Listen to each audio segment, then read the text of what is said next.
Hello students, this is another session of Standard 7, English 1. Here is the Unit 3rd. Our chapter name is Exploring Advertising. Advertising तो आपको पता ही है, जो हम सब जगह जो अपने ब्रांड का एडवर्टाइज़ करते हैं, लाइक टीवी पर या मूवीज़ के बीच में, या फिर किसी मैच देखते हो आप, तब हाँ एवरीवेयर आप एडवर्टाइजिंग के काफ़ी तरीके या काफ़ी फॉर्म में आपने देखा होगा. So here is the activity 1. This is an article, okay, adapted from Feb 11, 2013, 5:18 PM, the New York Times article.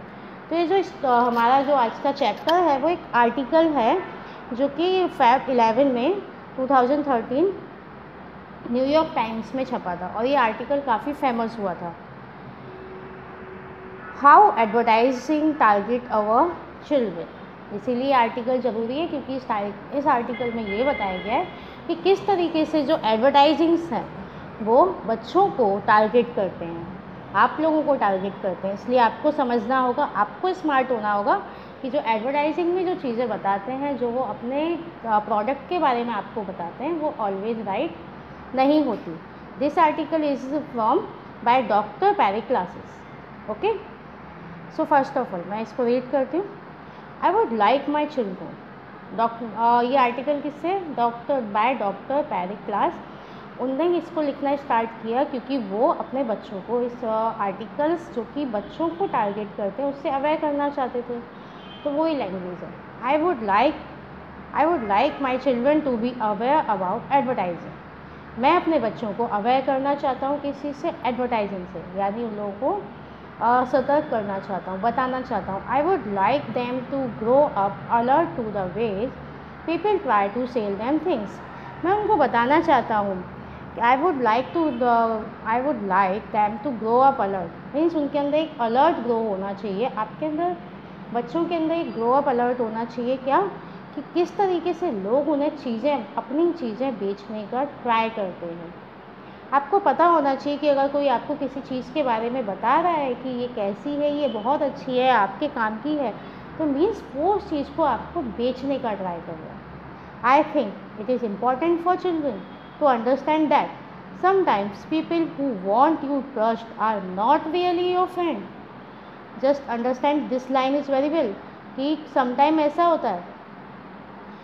मेरे ख्याल से ये ज़्यादा इम्पॉर्टेंट है बच्चों को कि इस चीज़ को समझें कि कभी कभी आप जिन लोगों पे ट्रस्ट कर रहे हैं, जिन पर विश्वास कर रहे हैं, वो रियल में आपके फ्रेंड नहीं हैं. So who want you trust are not really your friend. यानी जिन पे आप ट्रस्ट कर रहे हैं वो रियल में आपके फ्रेंड नहीं हैं. वो सिर्फ आपको अपनी जो चीज़ें हैं वो सेल कर रहे हैं, वो सिर्फ आपको बेचना चाहते हैं अपना product. Researcher have long studies. Researcher ने काफ़ी लंबी study the effect of ads on children. तो researcher have long studies the effect of ads on children. यानी जो रिसर्चर है उन्होंने काफ़ी लंबी स्टडी की किस चीज़ पर? कि जो एड का, यानी एडवर्टाइजमेंट का शॉर्ट फॉर्म एड्स. सो एड्स का जो इफ़ेक्ट बच्चों पे कैसा पड़ता है. Studies show that advertising for thing like cigarette and alcohol. Studies show that advertising for things like cigarettes and alcohol does help push children and young people toward unhealthy behavior. Just ये line आपको आपके mind में fit कर देनी है. Like study के according क्या advertising जैसी चीज़ें हम लोगों को, बच्चों को सिगरेट, अल्कोहल, इन सब चीज़ों की तरफ पुश करती है. आप लोगों ने कभी अगर किसी आपका आइडियल एक्टर है या एक्ट्रेस है, अगर वो सिगरेट या अल्कोहल यूज़ कर रहा है तो आपको क्या लगेगा? It could be smart. Means इससे ऐसा यूज़ करके आप भी स्मार्ट दिख सकते हो. ये सिर्फ आपको उस तरफ पुश किया जा रहा है. They are not really use that. So children and young people toward unhealthy behaviour. ये सब चीज़ें हमें अनहेल्दी बिहेवियर की तरफ, स्पेशली बच्चों को, बड़े होते बच्चों को इन सब चीज़ों की तरफ पुश करती है. But it also show that it is more difficult to protect children as advertise use the internet and social media. But ये भी सही है कि बहुत डिफ़िकल्ट है बच्चों को प्रोटेक्ट कर पाना। जो एडवर्टाइजर्स जो इंटरनेट और सोशल मीडिया पे, जब आप गेम खेलते हो तब बीच में एडवर्टाइजमेंट आते हैं, सोशल मीडिया पे एडवर्टाइजमेंट आते हैं, उनसे बच्चों को प्रोटेक्ट करना बहुत डिफ़िकल्ट है। इसीलिए हमें बच्चों को अवेयर करना होगा कि डेफिनेटली जिनकी बात सुन के आप ऐसा वर्क करने वाले हो वो रियली आपके फ्रेंड नहीं हैं, they are pushing to you और unhealthy behaviours. Okay, now third paragraph, food advertising also raise issue. अब जो फूड एडवर्टाइजिंग है वो भी, उनकी वजह से भी काफ़ी इशू उठते हैं। Children see ads for food on television. अब जैसे आपने टीवी पर पिज़्ज़ा का ऐड देखा और आपका मन करेगा कि अभी पिज़्ज़ा खाने जाना है। जंक फूड्स, मोस्ट ऑफ आपने देखा होगा टीवी पर जिसके भी एड्स आते हैं वो जंक फूड्स होता है और वो ही देखकर आपका खाने का मन करता है। तो इसकी वजह से आजकल बच्चों में ओबेसिटी प्रॉब्लम हो रही है, as you know very well. So food advertising also raise issue. Food advertising से ही इशू ज़्यादा बड़े खड़े हो रहे हैं। आप एड्स देखते हो टीवी पर, टेलीविज़न पर, वेबसाइट पर, सोशल मीडिया और मोबाइल पर। Many children play एडवर games online. काफ़ी सारे बच्चे जो वो एडवर गेम्स, जो ऑनलाइन गेम्स खेलते हैं, उसमें भी ये सारे ऐड चलते हैं। और जिस टाइप के जो जिस चीज़ को यूज़ करता है उस पर एडवर्टाइजमेंट भी उसी को टारगेट करते हुए आते हैं। These are games for children that are created by advertisers to promote product। आपको पता है ये सारे गेम्स हैं, उनको एडवर्टाइज़र क्यों क्रिएट करवाते हैं? क्योंकि उस पर वो अपने प्रोडक्ट प्रमोट कर सके। आप लोगों को जब उनके प्रोडक्ट के बारे में पता चलेगा तभी आप उसका यूज़ करोगे और वो उसमें उसकी सिर्फ पॉजिटिव थिंग्स ही बोलेंगे। And what are all these food ads selling to children? According to one study, the top 4 products are fast food, sugar cereals, sugary drinks and candy. So, what अपने according to one study, यानी एक study के according जो top 4 products हैं जिनका add होता है वो कौन से हैं? Fast food. Okay, fast food. आपने कभी न्यूट्रिशंस फूड के ऐड इतने देखे हैं? नहीं। तो इसमें क्या दिया है? Fast food like burger, French fries, pizza, ये सारी चीज़ें।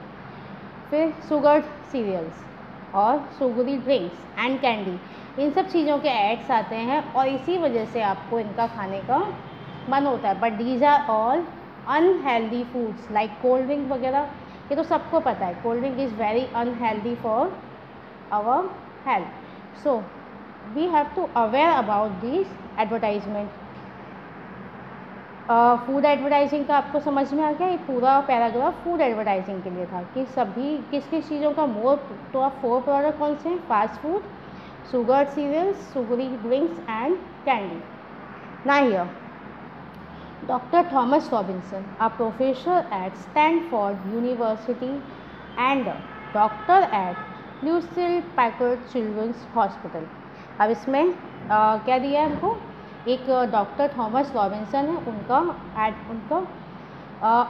वो कौन है? A professor at Stanford university. Doctor Thomas Robinson कौन है? प्रोफेसर हैं स्टैनफोर्ड रॉबिन्सन यूनिवर्सिटी। इसके अलावा वो डॉक्टर कहाँ पे? ल्यूसिल पैकर्ड चिल्ड्रंस हॉस्पिटल, यानी वो बच्चों के हॉस्पिटल में डॉक्टर भी हैं और प्रोफेसर भी हैं यूनिवर्सिटी के। Has looked into childhood obesity. तो उन्होंने किस साइड का क्या मानना है? Has looked into childhood obesity and its link to screen time. अब उनका मानना है कि जो चाइल्डहुड ओबेसिटी यानी बचपन में मोटापा, जो बच्चे बहुत ज़्यादा मोटे हो जाते हैं, वो किससे लिंक करती है? Its link to screen time. Screen time mean समझ में आ गया? आप जितना टाइम स्क्रीन पर स्पेंड करते हो, लाइक टीवी, मूवीज़, आपका मोबाइल फ़ोन। अभी हम ऑनलाइन स्टडी करते हैं, इट्स जस्ट ऑप्शन, बिकॉज वैसे तो हम क्लास में ही स्टडी करते हैं। इसके पहले तो आप फ़ोन का यूज़ किस में करते थे? गेम खेलने में, और सिर्फ गेम खेलना और वीडियोस देखना। बट अभी आप जो यूज़ कर रहे हो ऑनलाइन स्टडी में, it's different, it's just optional. But इसके अलावा जो आप स्क्रीन टाइम यूज कर रहे हो, it's bad. In experiment with pre schoolers he told me. देखिए, सबसे पहले तो जो इनकी रिसर्च के अकॉर्डिंग चाइल्डहुड ओबेसिटी यानी बचपन में होने वाला मोटापा, वो लिंक करता है स्क्रीन टाइम से। In experiment with preschoolers, he told me, we have found that even 30-second advertisement of a new product can change a child's preference for brand. तो अकॉर्डिंग उनके क्या है कि एक एक्सपेरिमेंट के अकॉर्डिंग प्री स्कूलर्स एक्सपेरिमेंट के according उनका मानना है, उन्होंने ऐसा पाया कि एक 30 सेकंड का advertisement of a new product, किसी नए प्रोडक्ट का एक 30 सेकंड का एडवर्टाइजमेंट बच्चे का mind preference of brand change कर देता है। यानी आपको अगर समझो आपको मैकडोनल्ड में पिज़्ज़ा खाना है, आपको डोमिनोज़ में पिज़्ज़ा खाने जाना है, आपने अचानक मैकडोनल्ड का ऐड देखा तो अभी आपको वो ऐड ज़्यादा इंटरेस्टिंग लगा, आपको टेस्ट से कोई फ़र्क नहीं पड़ रहा है। अगर आप ऐड देख रहे हो तो उसके अकॉर्डिंग आपको वो ज़्यादा इंटरेस्टिंग लग रहा है तो आप वहाँ जाओगे, पर आपने कभी उस चीज़ की क्वालिटीज़ या वो किस टाइप का, इस पर आपने ध्यान नहीं दिया। यानी मोस्ट ऑफ बच्चों का प्रेफरेंस फॉर ब्रांड कैसे चेंज हो जाता है, ओनली अगर एडवर्टाइजमेंट अट्रैक्टेड हो तो वो वन टाइम तो उसको ट्राई करना चाहेंगे। In one study doctor Robinson look at the effect of branding by giving 3 to 5-year-olds 2 portions of identical foods. In study, Dr. Robinson looked at the effect of branding by giving 3 to 5-year-olds. यानी doctor Robinson ने क्या किया कि branding का effect 3 से 5 year के बच्चों में कितना पड़ता है, ये देखने के लिए उन्होंने 2 पोर्शंस ऑफ आइडेंटिकल फूड, इन्होंने आइडेंटिकल यानी सेम फूड, सेम एक ही जैसा फूड का 2 पोर्शंस उन्होंने बनाया। One set out in a McDonald's wrapper, यानी सेम फूड है, बस क्या किया उन्होंने एक फूड को उन्होंने मैकडोनल्ड के रैपर में कर दिया। The children were asked to point out which food taste better. फिर बच्चों से पूछा गया कि इसमें से कौन से फूड का जो टेस्ट है वो बेटर होगा। यानी एक बार फिर से बोलती हूँ 3 to 5-year-old बच्चे उन्होंने लिए, उसके बाद उन्होंने एक ही जैसे आइडेंटिकल फूड सेम फूड को उन्होंने 2 पोर्शन में डिवाइड किया और उसमें से एक पोर्शन को उन्होंने मैकडोनल्ड के रैपर में पैक कर दिया। Food are same. उसके बाद उन्होंने बच्चों से पूछा कि दे पॉइंट आउट कि विच फूड टेस्ट बेटर, कि इनमें से कौन सा फूड है उसका टेस्ट बेटर है, वो ज़्यादा अच्छा है। And doctor Robinson said, doctor Robinson बोले no matter what food we laid out in the wrapper. उन्होंने बोला कोई मैटर नहीं करता कि अंदर रैपर के अंदर फूड क्या है, मैटर नहीं करता कि रैपर के अंदर क्या रखा है। Overwhelmingly for hamburger, French fries, baby carrot, milk और juice in a cup, kid would point out the one on the McDonald wrapper as tasting better. यानी पूरे तरीके से क्या हुआ, वहाँ पे हैमबर्गर था, french fries, baby carrots, milk और जूस था कप में, लेकिन बच्चों ने फिर भी किस पर जो फूड ओपन में रखा था उसको छोड़कर बच्चों ने जो मैकडोनल्ड रैपर में था फूड उसकी तरफ उन्होंने पॉइंट आउट किया कि ये टेस्टिंग में बेटर होगा। It's all because of advertising. यानी कि 3 to 5-year-old बच्चे जिनको भी पता है कि मैकडोनल्ड का फूड ही बेटर होगा, पर क्यों, it's real, no, it's just because of McDonald's advertisement only for brand, बल्कि दोनों फूड आइडेंटिकली सेम थे। Now up to the age of 7 or 8, researchers says children can't understand the nature of advertising. Up to the 7 or 8, यानी अभी तो हम बात कर रहे थे 3 to 5, अभी 7 or 8। रिसर्चर कहते हैं कि children can't understand the nature of advertising. बच्चों को एडवर्टाइजिंग का नेचर समझ में नहीं आता, वो किस टाइप का, they can't identify that the advertising is trying to pursue them.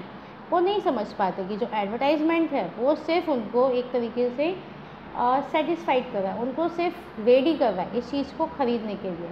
Real में वो उनके लिए इम्पॉर्टेंट है या नहीं, वो बच्चे नहीं समझ सकते। What can parents do? Now this is a important question. What can parents do? Parents को क्या करना चाहिए, क्योंकि बच्चे तो उस चीज़ को नहीं समझ सकते हैं, इसीलिए पेरेंट्स को अवेयर होना चाहिए बच्चों को समझाने के लिए। Children are not going to completely give up TV और इंटरनेट। तो आप लोग तो कम्प्लीटली इंटरनेट और टीवी छोड़ने वाले नहीं हो। पेरेंट्स आपसे कितना भी बोले, लेकिन आपको तो यूज़ करना ही है। you are not going to completely give up TV or internet. With young children, the most important strategy is probably to cut down on screen time. तो यानी एक ही चीज़ हो सकती है जो मोस्ट इम्पॉर्टेंट स्ट्रेटेजी यानी तरीका एक हो सकता है कि जो स्क्रीन टाइम है उसको कम कर दिया जाए. And the number of message that children take in and to keep up with what they are seeing, what they do, watch TV or use the internet. इसके अलावा क्या करना चाहिए पेरेंट्स को? पहले तो स्क्रीन टाइम कट करना चाहिए. उसके बाद जो मैसेजेस बच्चों के पास आते हैं, जो वो उनके पास आते हैं, वो रखते हैं, उन सब चीज़ों को पेरेंट्स को देखना चाहिए कि वो क्या टीवी पर देख रहे हैं, इंटरनेट में क्या यूज कर रहे हैं. But according to doctor Robinson के according, when a child ask for something, जब बच्चे किसी चीज़ की मांग रखते हैं, डिमांड करते हैं, बच्चे कुछ मांगते हैं एडवर्टाइजमेंट देखकर, parents should not simply turn them down. Parents को उनको सिंपली ये नहीं बोलना चाहिए कि नहीं, ये आपको नहीं मिलेगा. Simply turn down, they should help the children. उनको बच्चों को समझाना चाहिए टू रिकॉग्नाइज दैट, पहचानना सिखाना चाहिए कि that they are being pursued, कि उनको सिर्फ इस चीज़ के लिए, इस चीज़ के पीछे भगाया जा रहा है, उनको सिर्फ इस चीज़ के लिए कन्विंस किया जा रहा है कि उनको ये इस चीज़ की ज़रूरत है, बट रियली उनको वो चीज़ नहीं चाहिए, उस प्रोडक्ट की ज़रूरत उनको नहीं है. ये पेरेंट्स को ध्यान रखना पड़ेगा कि उनको बच्चों को ये चीज़ रिकॉग्नाइज करना है, यानी कि पहचानना सिखाना चाहिए. Doctor Robinson suggest that parents respond well, why do you want that. Dr. Robinson suggests that parents respond, well, why do you want that? Where did you hear about it? Doctor Robinson suggest करते हैं कि parents को बोलना चाहिए, why do you want that? तुम्हें वो क्यों चाहिए? Where did you hear about it? आपने उस चीज़ के बारे में कहाँ सुना? If the answer is that the child saw it on TV or on the internet, definitely जब बच्चा कोई डिमांड करेगा तो उसने उस चीज़ के बारे में कहीं ना कहीं से सुना होगा. तो पेरेंट्स को सामने से पूछना चाहिए कि ये प्रोडक्ट आपको क्यों चाहिए और आपने इसके बारे में कहाँ से सुना. तो अगर बच्चे की तरफ से क्या आंसर आता है कि उसने वो टीवी पर देखा या इंटरनेट पर देखा, तो why did they put out that message, do you think they want you to buy it. तो उनको आगे बोलना चाहिए कि आपको रियली उस चीज़ की ज़रूरत है, why should they want that, वो क्यों चाहते हैं. Talk to your children about why people sell things, यानी बच्चों को सामने से बात करनी चाहिए, उनको पूछना चाहिए, उनको वो चीज़ रियल में चाहिए, उनको बताना चाहिए कि कैसे लोग अपनी चीज़ें, अपने प्रोडक्ट बेचते हैं, सेल करते हैं. Help your children understand that seller want to sell thing. अपने बच्चों की हेल्प कीजिए, उनको समझाइए, उनको समझने में मदद कीजिए कि कैसे सेलर अपने प्रोडक्ट को सेल करते हैं, बेचते हैं. But buyer have to decide if they want to buy. But buyer, seller को तो अपना प्रोडक्ट बेचना है, सेल करना है, बट बायर को, यानी हम परचेज करने वाले, हम खरीदने वाले customers, buyers have to decide, buyers को डिसाइड करना है if they want to buy, ये क्या वो उनको लेना है, उनको वो चाहिए, उनको इस प्रोडक्ट की रियल में ज़रूरत है. In our information rich world we need to know the message children are receiving and help them understand what the world is trying to sell them. तो in our information rich world, हमें क्या अपने पूरे world को ये information देनी. We need to know the message, हमें message पता होना चाहिए. चिल्ड्रन आर रिसीविंग, जो बच्चे रिसीव कर रहे हैं, कि हेल्प देम, उनको समझाना है, उनको समझाने में हेल्प करनी है कि what the world is trying to sell them, कि क्या दुनिया उनको बेचना चाहती है. वर्ल्ड में हर जगह कोई ना कोई कुछ ना कुछ उनको ट्राई करेगा अपना प्रोडक्ट बेचने का. पर हमें बच्चों को स्टार्टिंग से ही ये समझने में हेल्प करनी है कि रियली दे वांट दिस, उनको रियली उस चीज़ की ज़रूरत है, उस प्रोडक्ट को उनको ख़रीदना है, उसके बगैर उनकी लाइफ नहीं चल सकती. और सेकेंड थिंग, उन्होंने उस चीज़ के बारे में कहाँ से सुना और कहाँ से जाना. Just don't turn them down, just don't simply turn them down, उनको हेल्प कीजिए, just help them. And students, you also think about it कि रियली किसी चीज़ का एडवर्टाइजमेंट देखकर उसको ख़रीदना, इट्स रियली गुड. आपको पहले सोचना चाहिए कि रियली इट्स, उसके बगैर आपका नहीं चल सकता, really you need it. Okay, so we will meet again in the next session. Thank you.